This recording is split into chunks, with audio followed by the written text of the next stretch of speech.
What's up, Wizards? Hope you're ready to get wild. It's the first day of Wilds of Eldraine preview season, and Wizards done dropped 50 plus cards for us to look at today. It's kind of a lot, and we've waited long enough at this point. I don't want to take any more of your time. I just want to look at new cards, and so do you. So let's get to it. Let's start with some new and returning mechanics so you know what the set's all about. We already knew there was going to be food and adventures and all that good stuff in the set, but didn't know too much else about it. But Wizards came with the goods today, and some of it's really interesting, like these new role tokens. Let's take a look at these. Now, first of all, I just want to point out that in a set that has a food sub-theme, it is pretty hilarious to have a mechanic about rolls. Somebody thought that through, and it's not lost on me, so thank you very much, Witches of the Coast, for that pun. You know me, I enjoy a good pun, but let's look at all 6 of these real quick. They are all aura tokens that attach to creatures, and they're all created by other cards to get some value. You have Young Hero first. This one gives the creature it's attached to +1/+1, just like all but one of them do.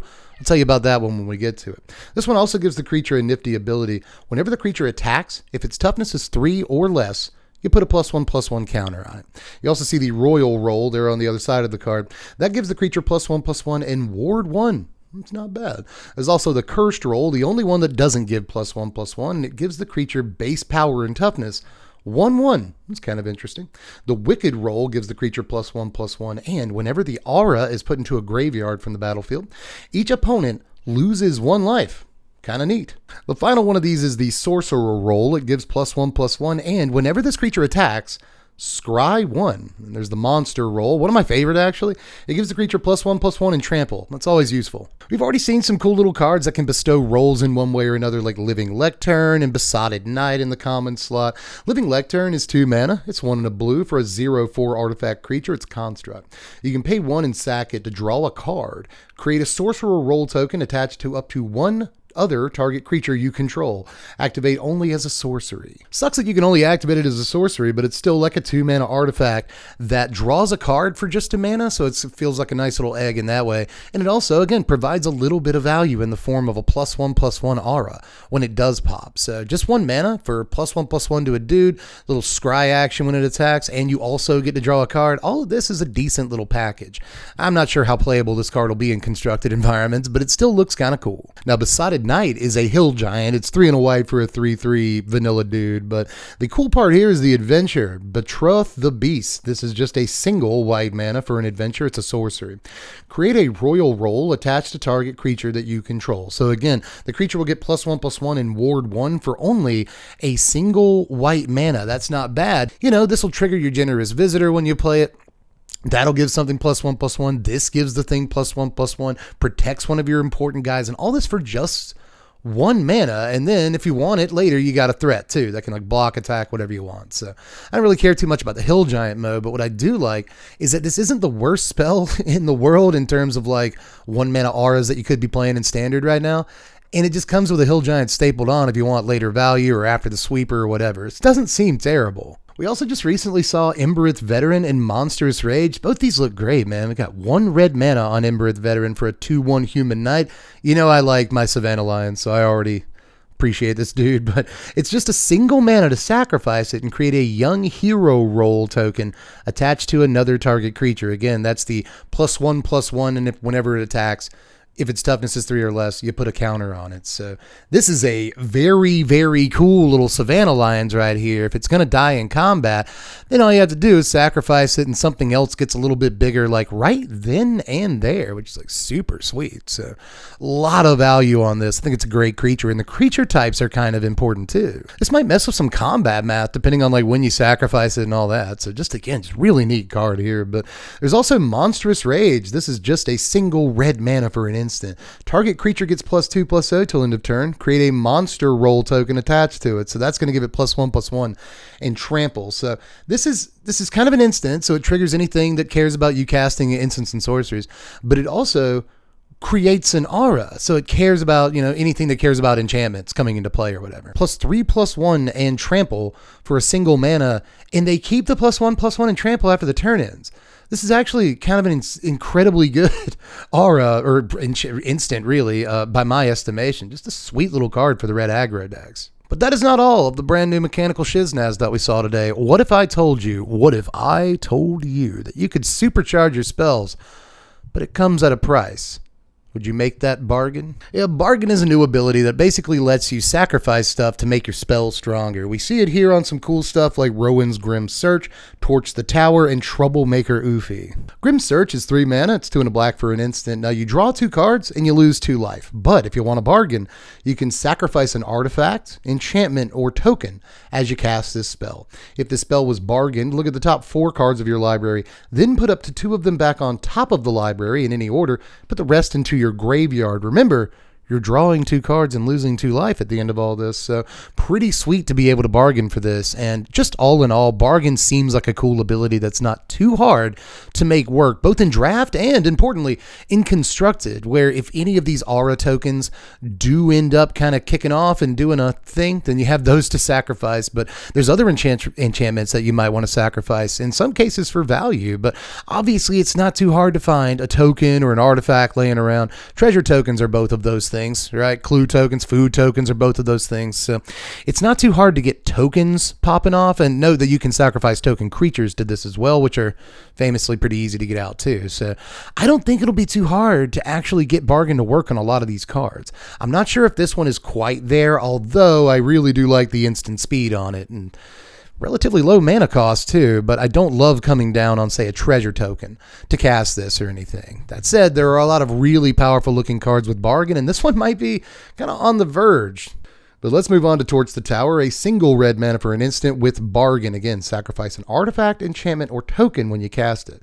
It deals 2 damage to target creature or planeswalker, but if it was bargain, instead it deals 3 damage to that permanent, and you scry 1. If a permanent dealt damage by Torch the Tower would die this turn, exile it instead. Just a slick little removal spell, kind of a la Magma Jet. There's a couple of different spells going on this thing, but again, especially in red, it shouldn't be too hard to find a treasure token or something like that to sacrifice to this. Right now, I'm not sure that Voltage Surge is probably likely the better card, all things considered, but this is still a cool option to have. And then Troublemaker Oofy over here is 2 mana, 1 and a green for a 2/2 Oofy with bargain. When Troublemaker Oofy ETBs, if it was bargain, you exile target artifact or enchantment an opponent controls. So a nice little Reclamation Sage type effect, but you got a bargain for it, but that's cool because it only costs 2 mana.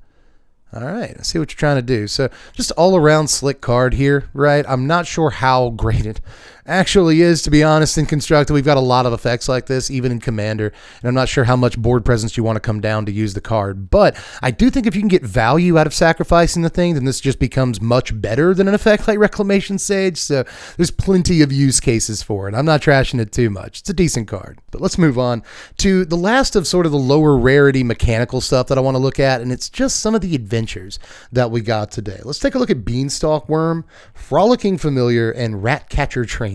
Now, Beanstalk Worm might have a little bit of potential here. This is 5 mana, 4 and a green for a 5/4 plant worm with reach. But the cool part is plant beans. This is 1 and a green for a sorcery, and it's an adventure. You may play an additional land this turn. That's pretty cool. Just for 2 mana, throw an extra land down. We already have, Zeus's Many Journeys as a saga, and some people actually have played that card from time to time in Standard, although it's never quite gotten its due. This isn't that, but it is an eventual 5/4 reach. It's not the worst stats in the world. Can take out Haughty Djinns and Tolarian Terrors, can block Sheoldreds. There's actually a lot of relevant stuff a 5/4 stat line deals with, so there's that. But again, the cool part here is the ramp, and if nothing else, the ramp helps you play the creature half a little bit faster. Again, not super convinced for constructed environments, but a little bit of ramp goes a long way. Now, Frolicking Familiar here is 2 and a blue for a 2/2 Otter Wizard. It's so great. With flying. Whenever you cast an instant or sorcery spell, Frolicking Familiar gets +1/+1 till end of turn. But it's also got this adventure called Blow Off Steam for just a red mana. It's an instant. Blow Off Steam deals 1 damage to any target. So I actually really like this guy. I don't think that a 3 mana 2/2 flyer is the best stat line, but of course that's just a Windrake.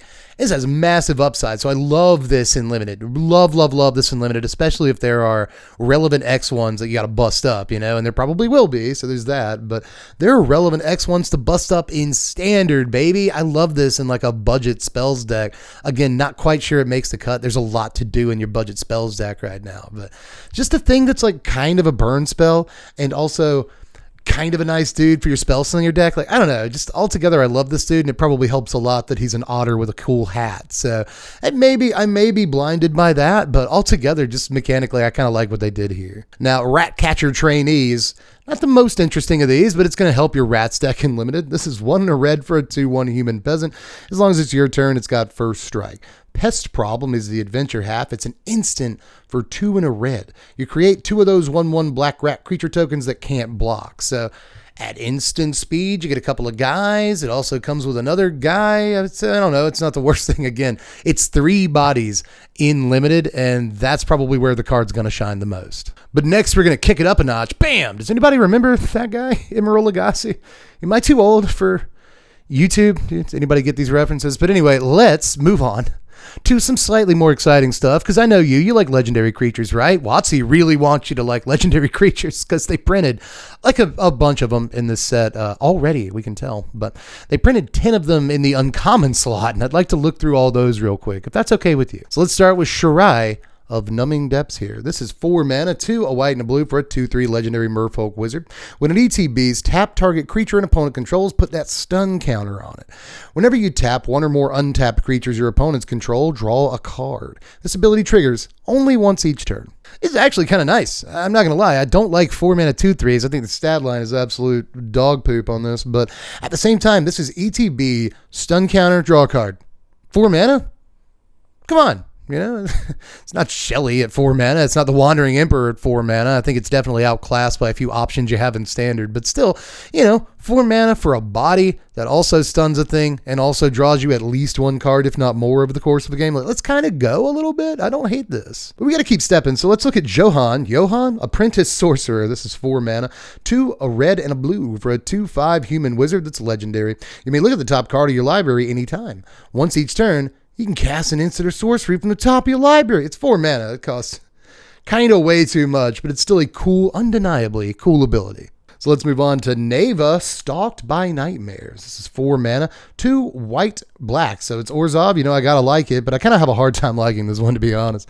It's a 2/2 legendary human noble with menace.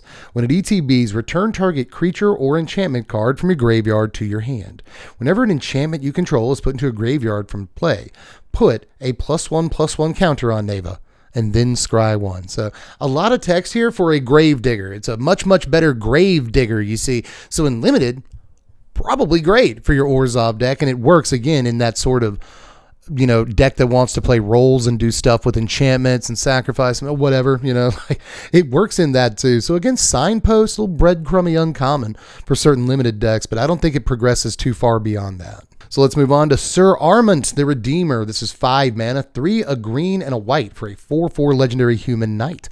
Whenever Armant the Redeemer enters the battlefield, you create a monster role token attached to another target creature you control, and enchanted creatures you control get +1/+1. So you're kind of bringing 6/6 worth of stats into play, at least, if not more, for 5 mana. It still costs 5 though. I don't see the Selesny enchantments deck in Standard really wanting to play this guy, but in limited, once you get to that 5 mana, it seems like a nice little pseudo game-ending thing if you've been able to get rolls or other kind of auras on like 2 or 3 guys. It's kind of an anthem effect, right? So I don't dislike this dude, but I think that he's one of the least playable in Constructed that we've seen so far, mostly just because of his mana cost. So let's look at Ash Party Crasher next. This is Boros colors, red-white for a 2/2 legendary human peasant with haste. And it's got celebration. It's a celebration whenever Ash Party Crasher attacks. If 2 or more non-land permanents enter the battlefield under your control this turn, put a +1/+1 counter on Ash. Really neat thing here. It's just a 2 mana 2/2 haste, all things considered, but if you can get that value, it can sometimes hit the battlefield. Well, not hit the battlefield, but the same turn it comes into play. It's a 3/3, which is much, much better, actually. I don't see it too hard to get Ash up to like a 4/4 or a 5/5 that you only really paid 2 mana for. And you're investing more mana into it, but you're getting value outside of just the +1/+1 counters. So this seems pretty sweet. I don't know how Boros decks really capitalize on this to make it good at the moment, but I think this could at some point have its moment. It's not too hard to enable. But anyway, let's move on to Totentants. the Swarm Piper. This is 3 mana, 1 a black and a red for a 2/3 legendary human warlock bard. There's the... Obviously, I whiffed on that. I was like, is it going to be Eliwick Tumblestrum? And people are like, dude, Eliwick is a gnome. Good job, though. It's probably going to be the Pied Piper, silly. And like, here it is. It's the Pied Piper. You guys were right. I'm dumb.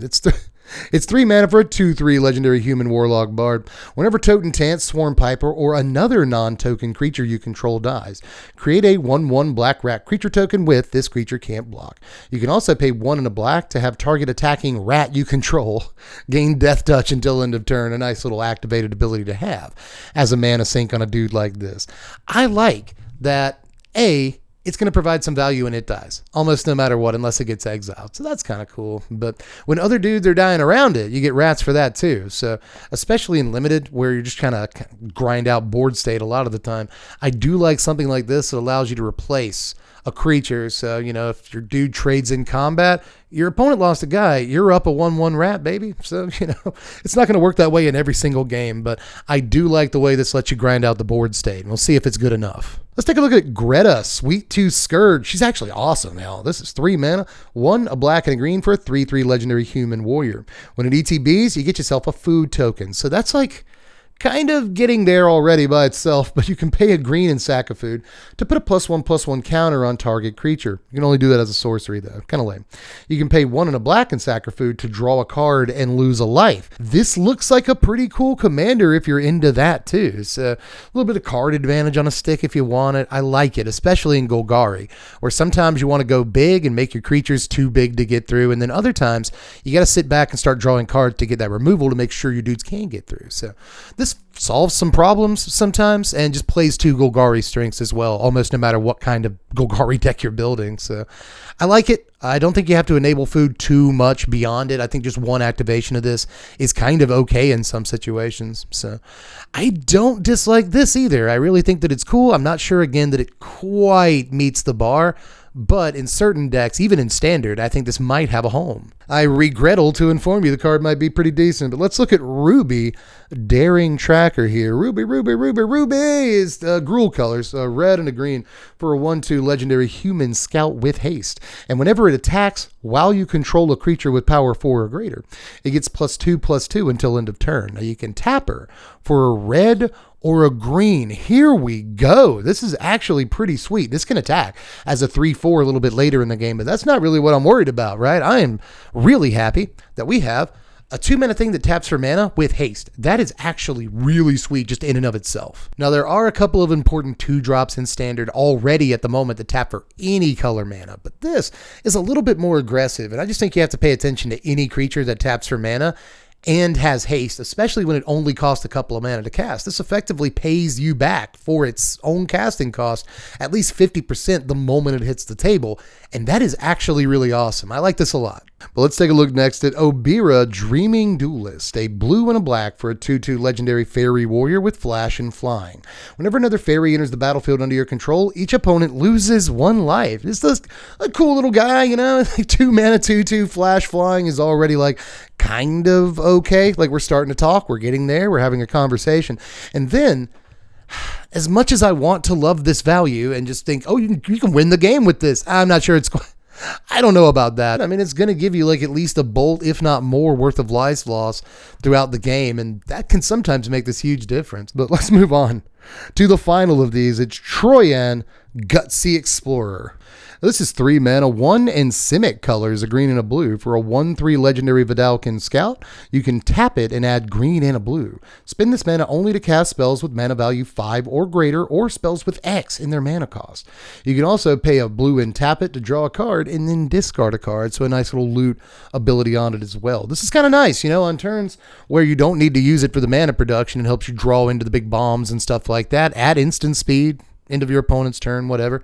Not terrible. But on turns where you do have your bombs, let's let you just drop it on turn 3, and then the next turn maybe drop a land and just like throw down a 6-drop or whatever. You don't even have to play a land to get a 5-drop and get the value off of this. So again, sweet dude. We have some stuff in standard that reminds me of this already, like Gwenna, right? And those cards aren't super playable, but maybe this will be the one to get there. Maybe all we needed was a loot effect the whole time. I'm not sure. So everybody, we finally made it to the rares and mythics. It took however long it's taken. What are we, 25 minutes into the video? They stop releasing 50 cards on day one, Wizards. Stop doing that. If anybody from WOTC is watching this, I seriously mean it. Not just from a content creator's point of view is that way too much, but like as a fan, dropping 50, 60 cards on day one is too much. It's too much to gather and oh, by the time I read the 60th card, I forgot what the first 10 cards do. It's too much, WOTC. Stop doing that. But off my soapbox, let's start looking at the rares, and we should really start this one with a thunderous debut. Debut is 8 mana. Ooh, geez, 6 and 2 green for a sorcery with bargain. Look at the top 20 cards of your library. You may reveal up to 2 creature cards from among them. If this spell was bargain, you put the revealed cards onto the battlefield. Otherwise, you put the revealed cards into your hand, then shuffle. So this one, not too great unless you bargain it, I would say. And even when you do bargain it, it costs 8 mana, but who cares? Because you see, right now everyone's ramping to 7 mana to play like Italy in standard, sometimes Atraxa, whatever, right? This seems like the thing you want to be ramping to, in my opinion. However, it could be the other way around. Why ramp to this when you just ramp to the Italy and win the game? However, if this is in your Italy deck, I kind of like the idea of playing Italy and then hitting this. But let's move on to something I think more exciting, at least. This is the Goose Mother, just X, a green and a blue for a 2/2 legendary bird Hydra with flying. When it enters the battlefield, it gets X +1/+1 counters, and when it enters the battlefield, you create half X food tokens rounded up. Whenever the Goose Mother attacks, you may sack a food. If you do, draw yourself a card. I like that it's kind of always on curve. A little bit, right? Like if you pay 4 mana for this, you get a 4/4 flyer. That's not bad. And that 4/4 flyer puts 1 food token into play. That'll eventually draw you the card. So actually kind of neat. And then late in the game, like fixed Hydroid Krasis style, which I think is actually what they're trying to do with this, by the way. And late in the game, you can just play like a 7/7 flyer, like pretty easily, that also draws you cards and gets you like 3 or 4 food tokens. So whatever that math is. Yeah, I think if X equals 5, you'll get 3 food tokens. Okay, so one way or the other, just a sweet. It's really actually kind of a neat card. I'm not sure that it makes Simic like the hotness in standard again or anything. This is not Hydroid Krasis, believe it or not, but this still scales like really, really well late into the game. And if your opponent does kill it, you at least got some value in the form of the food tokens. And in this set, it looks like those food tokens aren't just gaining you life. There's plenty of ways to convert those food tokens into real value. So I probably like this. I think I like this. I mean, I like it because, like, come on, man, it's a Goose Hydra. You know, how do you not like her? But honestly, I think that mechanically they got there with this. It looks awesome. Let's check out Restless Cottage next. This is a land that comes into play tapped and adds green or black. You can also pay 2 a green and a black to have it become a 4/4 black and green horror creature till end of turn. It's still a land. And whenever it attacks, you create a food token and exile up to 1 target card from a graveyard. This looks really nice to me, man. This is a creature land that becomes a 4/4. That is hefty in your nice little like Sultai or Abzan control deck, sort of mid-rangey thing, whatever you're doing. Any creature land that can become a 4/4 and dig around in the graveyard and create food. Like, there's a lot going on with this. Good creature land. Let's check out a pair of sagas that we got to see today. The Huntsman's Redemption and 3 Blind Mice. Now, the Huntsman's Redemption is 3 mana, 2 and a green for a saga. On chapter 1, you create a 3/3 green beast creature token. On chapter 2, you can sacrifice a guy. If you do, search your library for a creature or basic land, reveal it, put it into your hand, and then shuffle. You can also, on chapter 3, have up to 2 target creatures each get +2/+2 and gain trample till end of turn. What I like about this is that it's just 3 mana for a 3/3 plus value. 3 mana 3/3 that tutors for any guy. Like, yes, I'll take it. 3 Blind Mice is only slightly less impressive, but it's still kind of good. It's 3 mana, 2 and a white for a saga. On chapter 1, you get a 1/1 white mouse creature token. On chapters 2 and 3, you create a token that's a copy of a token you control. And then on chapter 4, that's right, creatures you control get +1/+1 and gain vigilance until end of turn. So I don't think this is going to replace Wedding Announcement anytime soon, but when Wedding Announcement rotates, maybe it replaces. Again, this is just a fixed Wedding Announcement to my mind, but even though it's worse, it's still kind of okay. Like, theoretically, it gives you the 1/1s 3 turns in a row, just like an announcement. And then later, it's going to give all those dudes +1/+1 just for 1 turn, which again is where I think this becomes a much more fixed, less powerful wedding announcement, but maybe paired with wedding announcement and sort of, mono white tokens, these sort of mid-range decks that want to protect planeswalkers. There, I could definitely see these as like copies 5 through 6, of wedding announcement. And it's kind of okay. I also like it again in these token heavy decks because it doesn't have to copy the mouse. It doesn't have to do that. It can copy whatever token you want. And that's where the spice comes in, right? So I really don't hate this. I don't actually know that it's less impressive than the card we were just looking at. I think they're about even, but still, we've seen that a 3 mana enchantment that creates like 3 guys turn after turn and then gives an anthem, right? We have seen that be powerful in the past, so I wouldn't be surprised if this was okay, especially when rotation finally does hit. But up next, we got a sweeper incoming. It's Expel the Interlopers. This is 5 mana. 3 and 2 white for a sorcery. Choose a number between 0 and 10. Destroy all creatures with power greater than or equal to the chosen number. That's a cool sweeper right there, man. I do kind of like that you can leave all your 3-power guys on the table. The problem is you're leaving all your opponent's 3-power guys on the table. Just a neat little thing. I like the sort of politics of it in Commander, and of course, there don't have to be any politics involved. You can just blow away everything if you want to. So, it seems really cool. Note that if you choose 10, you're still blowing up everything power greater than 10. So when I first read this, I was like, oh, you get your 12 power guys. And no, you don't. They also die. But one thing or another, if all you're choosing is greater than 1 and you get to keep your 1/1 dudes and everything else gets blown away, I kind of like that too. Just a lot of cool options on this card. But here's where we really start getting into some very good stuff, at least I think, and I'll show my face a little bit more often. Here's Lord Skidders' Blessing. What a great name for a card.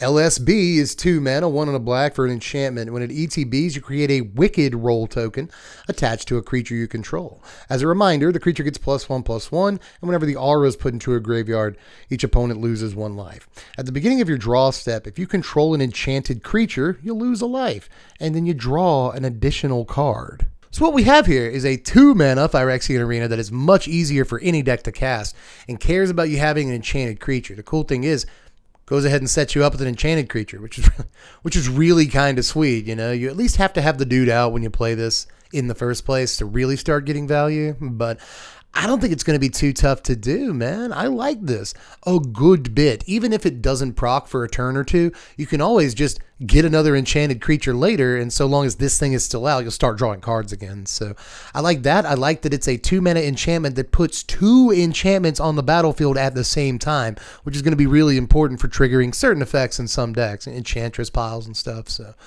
I actually think this is really, really good. It's +1/+1 to a creature too, just like while you're at it, go ahead and take that. Eventually it's going to deal an extra damage to an opponent for no reason. Just I like a lot about this. I think for 2 mana, this is a ton of value, and there are plenty of ways to juice extra value out of it, again, because you're getting 2 enchantments at the same time. So really one to look out for here. But let's open up and take a look at Fawn's Bane Troll here real quick. This is 4 mana, 2, a black and a green for a 4/4 troll. When it ETBs, you create a monster roll token attached to it. So this is actually a 4 mana 5/5 trample, just for the record. You can also pay 1 and sack an aura attached to it to have it fight another creature you don't control. If the creature would die this turn, exile it instead. You can only do this as a sorcery. Again, the sorcery speed kind of takes some of the grease off the wheels here, but I still think this is a pretty slippery ride, What? A 4 mana 5/5 trample? Like, you almost kind of had me at that. And then when you threw a fight mode on it, like I also get to remove a guy, I'm kind of in love a little bit. It's like, sweet. Am I the only one that thinks this is incredible? It's a good card. But here comes the one we've all been waiting for. I don't know why I spent so much time on the troll. You've just been waiting all video for Sir Ginger, the Meal Ender. What a name. This is 2 mana of any color for a legendary artifact food night creature. It's a 3/1, and it has trample, hexproof, and haste as long as an opponent controls a planeswalker. It's so mad at those planeswalkers. Whenever another artifact you control is put into a graveyard from the battlefield, put a +1/+1 counter on Sir Ginger and scry 1. You can also pay 2, tap it, and sack it to gain life equal to its power.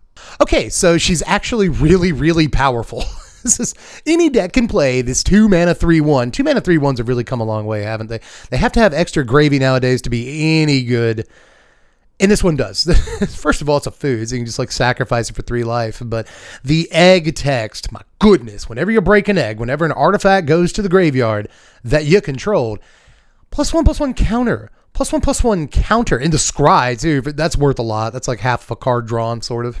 That's worth a lot too. But just whenever an artifact goes, you're talking about this 7 times an artifact's going to go to the graveyard this turn under my control. This gets a +1/+1 counter for every time. I mean, it starts as a 2-mana 3/1, which can like trade in combat pretty effectively. It's not too bad. But once this becomes a 4/2 and a 5/3 and a 6/4, once it becomes a crawl worm for just a 2-mana investment, you're starting to feel pretty good about yourself. And again, if your opponent controls a planeswalker, jeez, it just puts a beating on them, you know. So a lot of cool stuff about this card, man. Possibly the best 2-mana 3/1 I've ever seen in my life, and any deck can play it.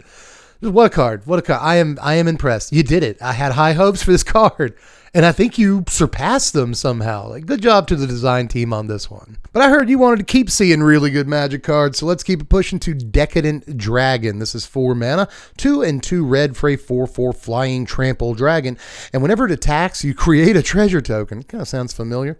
It also has Expensive Tastes as an instant. This is an adventure that costs 2 and a black.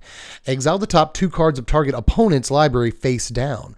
You may look at and play those cards for as long as they remain exiled. I think this card might be a little bonkers. Okay, so it's an instant speed divination off the top of your opponent's library, 3 mana for card advantage at instant speed.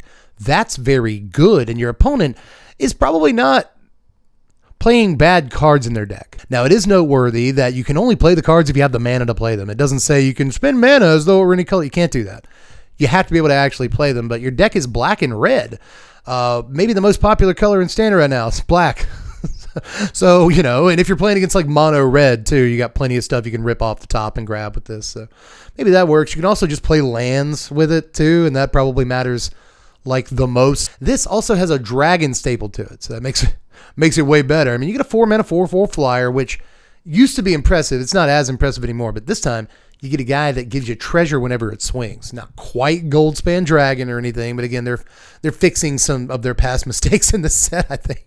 Although Goldspan was from Kaldheim, why did you feel the need to do this? But I do still think this is a more than playable thing. I'm not sure how broken it is, but a card advantage piece on the one half that is instant speed, and then just like a perfectly normally well-statted dragon that can take a big old bite out of the opponent and also give you treasure at the same time. Like, yeah, everything about the card is noteworthy, and I think that kind of ends up being more than the sum of its parts, and its parts are already good enough. Now, there is one more rare to cover before we get to the mythics today, and let me just say this might be my favorite card in the set so far. This is Lich Knight's Conquest. This is 4 and a black for a sorcery.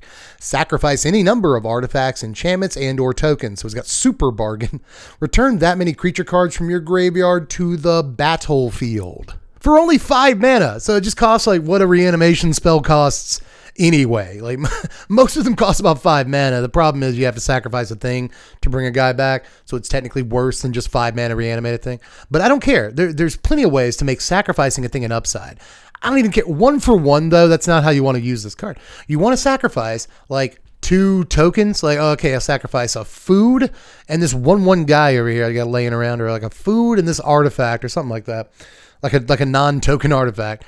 And then I'll bring back the Itali and the other Itali in my graveyard. I'll bring back the Titan of Industry and the Itali, or whatever you want to do, right? So this actually seems like kind of bonkers if you can just sacrifice 2 tokens and get back 2 7-drops for your 5 mana investment.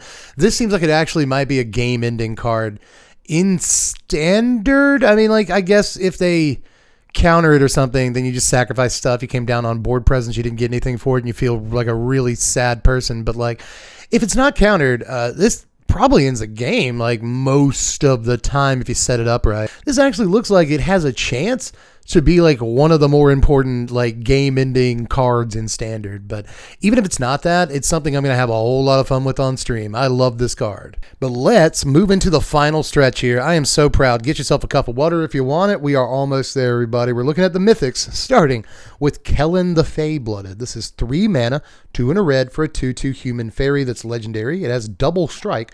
Other creatures you control get +1/+0 for each aura and equipment attached to Kellen the Feyblooded. But you can also play this adventure half, Birthright Boon, just 1 and a white for a sorcery. Search your library for an aura or equipment card, reveal it, put it in your hand, and then shuffle.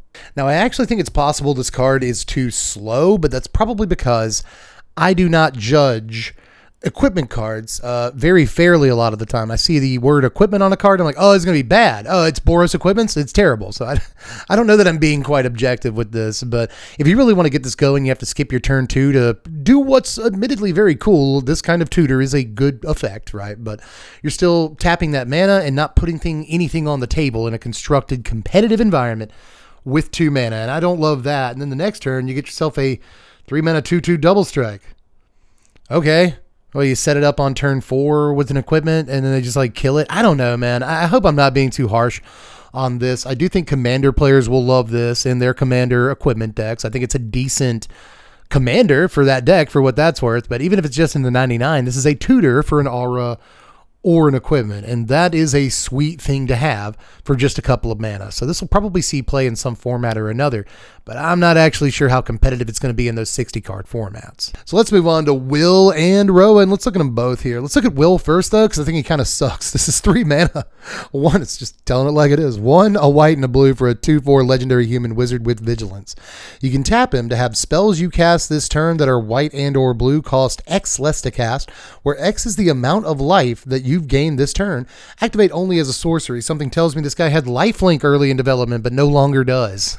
Life gain is another mechanic that I tend to judge fairly harshly. I will say that if you have gained some life, then maybe this is fine. You know, if you gain 2 or 3 life, then all of a sudden this becomes incredible. I don't know. Maybe I'm just being too harsh on it, but I want to like this better is all I'm saying. Now, Rowan, kind of similar, but I'm not really sure how much I can rock with this either. This is 3 mana, 1, a black, and a red for a 4/2 legendary human wizard with menace. You can tap her to have spells you cast this turn that are black and or red cost X less to cast, but this time X is equal to the amount of life you've lost this turn. Crappy thing is you can only activate this ability as a sorcery. So, you know, you can't do it on your opponent's turn, which is the turn where you tend to lose life. So they made it worse on purpose.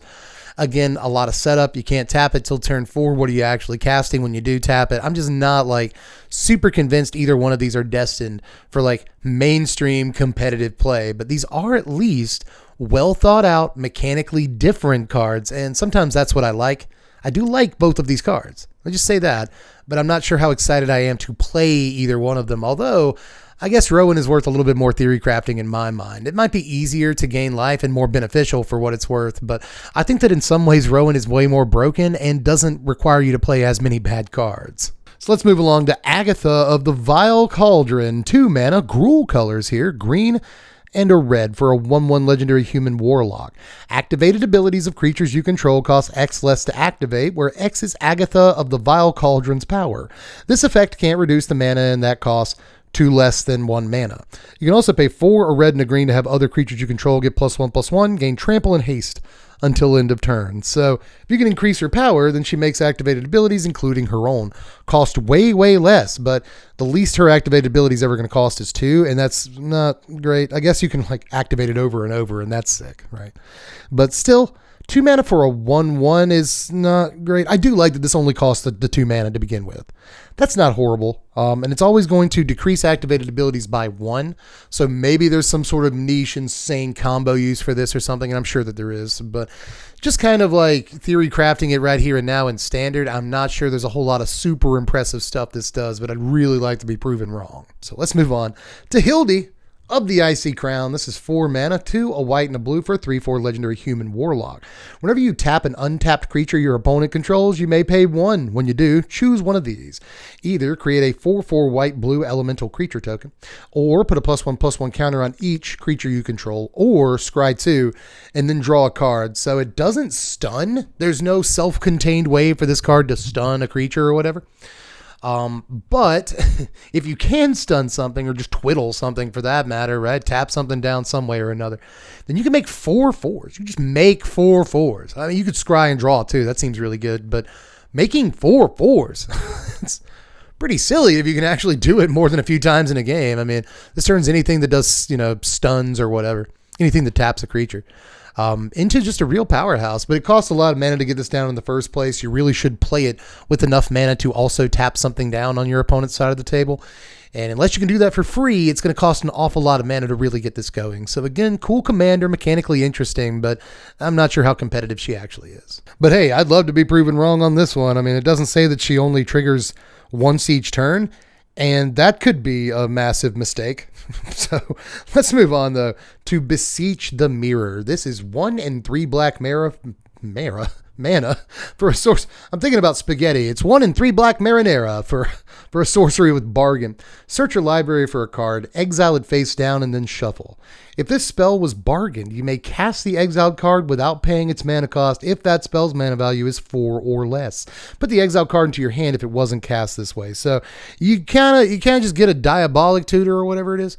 That's even harder to cast if you want to get something more than 4. However, if you bargain, you see, well, I guess you get whatever you want regardless of whether you bargain. But if you do bargain, then you can put something with mana cost 4 or less directly onto the stack. That is actually a little bit disgusting considering how many awesome options are in standard right now at 4 mana or less. You can throw a Shelly on the table or a Wandering Emperor again, or any number of like planeswalkers that cost 4 mana, right, or less for that matter. There's some 3 drops I wouldn't mind going to get for this, especially situationally.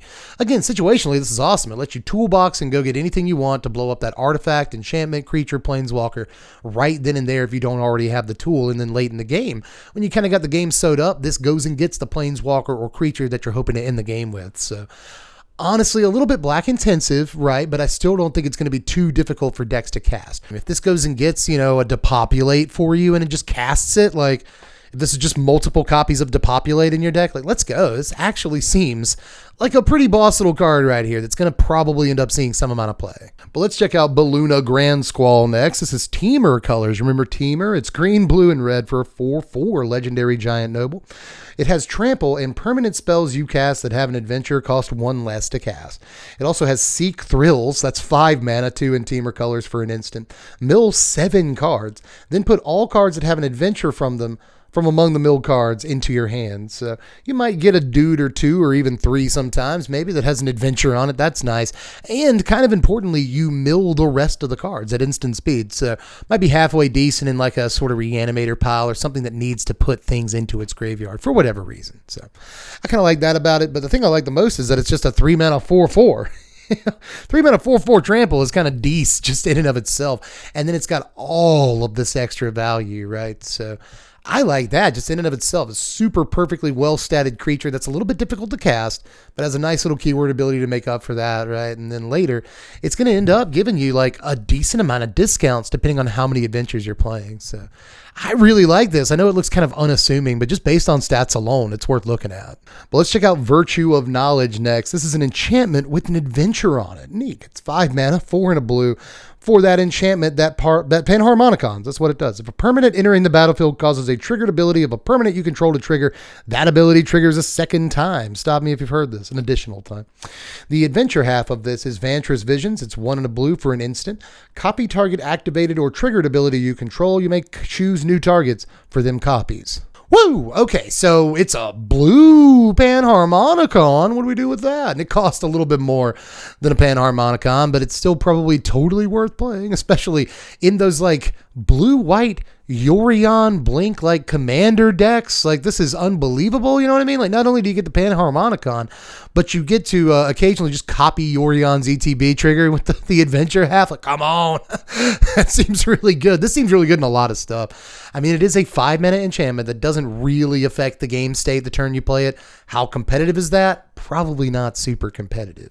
If you can do something really cool with the activated or triggered ability copy, that could be somewhat competitive in standard, but I'm really looking at this more as an EDH card where I think it's going to be really popular and probably very expensive, sort of. Who knows? I don't think Panharmonicon is that expensive to pick up a copy of right now, but we'll see how long that trends. 10 years from now, will that be the same? Will that be the case? I'm not sure, but this card definitely looks like it has a whole life ahead of it in EDH, so enjoy it there. It seems awesome there. Now we are rounding the corner with just a couple of cards left to look at from today, and we will look at Ariete of the Charmed Apple next. I guess it's supposed to be the Evil Queen.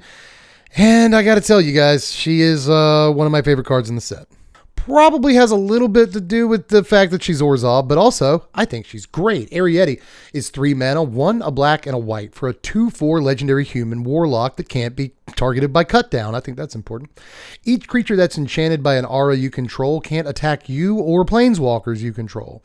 At the beginning of your end step, each opponent loses X life and you gain X life, where X is the number of auras you control. I just think this is so awesome. I don't know that this is standard playable. I just want to go ahead and throw that right out there. I think there's obviously like auras you can play onto their guys and get some value and all that. I mean, half the auras I want to play on their guys already make it to where they can't attack in the first place. So that first line of text might be important depending on what auras you're using. And it obviously lets you play fewer, pacifism type auras because whatever you throw on them basically pacifies them to begin with. But what I really like about this is that, that last line of text right there, baby. Goodness, just keep this out for a few turns. It'll do all the work for you. Black-white enchantments already kind of wanted a card like this in Standard. I know because I keep trying to build black-white enchantments in Standard with all of these, pacifism effects and ossifications and stuff like that. Borrowed time here and there, and I'll throw a Hallowed Haunting down, but it never quite works, and it has a hard time finishing. Sometimes it can have a hard time actually getting an attacking creature out before your opponent can reestablish after your 1-for-1 removal or whatever. So that deck has some problems that aren't completely solved by this or anything, but just the fact that this is a thing that they must remove or it's going to deal, 4 damage to them every turn and catch you back up on life, actually seems really slick just based on some of the lists I've been trying already in Standard. So I cannot wait to play this thing on stream where I'm not sure that it's going to be super competitive, but I'm going to tell you right now, it's going to be one of my favorite cards in the set bar none, not just for janky Standard stuff, but again, in terms of cards that I want to play as my commander, this is easily the best thing that we've seen so far to my mind. And that is on a day where we've already seen 20 legendary creatures, a few of which look really good. So all that said, this may not be the classiest lady or the best text box that we've seen all day, but it is probably the one that I'm most excited about. Well, let's get back to the rares for just a second to look at the final card of the day. It's the End. I figured that'd be appropriate for the last card of the video. 4 mana, 2 and 2 black for an instant that costs 2 less to cast if your life total is 5 or less.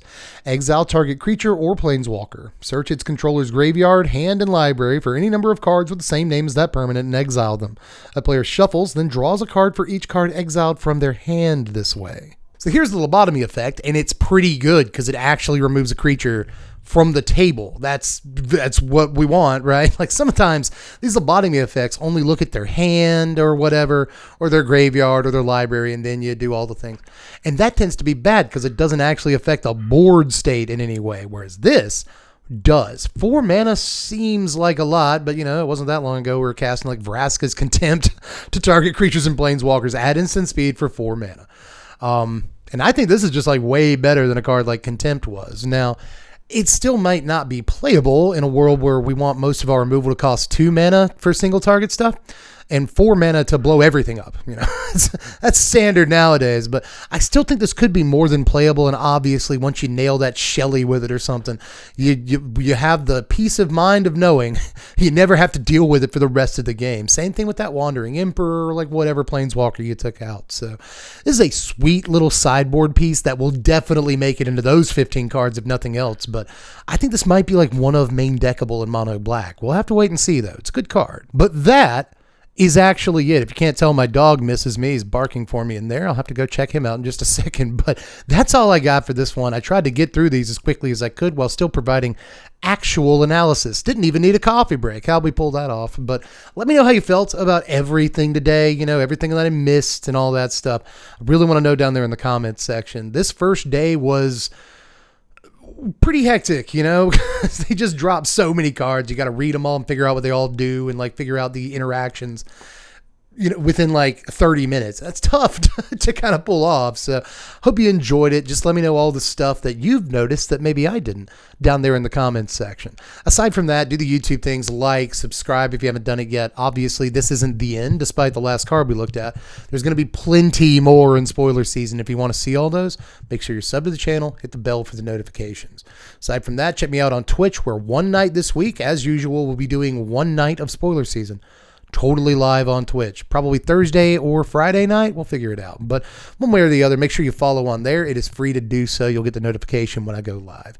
Aside from that, check me out on Patreon. I think it's the last thing I have to tell you. It is how I am able to keep doing this. AdSense doesn't really pay anything. So especially lately, like even with more views, AdSense ain't paying dog crap. So make sure you check me out on Patreon and make sure I can keep doing this for a living, as I'd really, really like to. I love talking about Magic cards, but anyway, that's all I got for this one. I have taken up way too much of your time at this point. What is this, an hour-long video? Stop printing 50 cards. Stop showing us 300 cards a day, Wizards. But anyway, I think I'm actually done. I think I will actually be done as soon as I pull this card off the couch. What is it? Oh my God.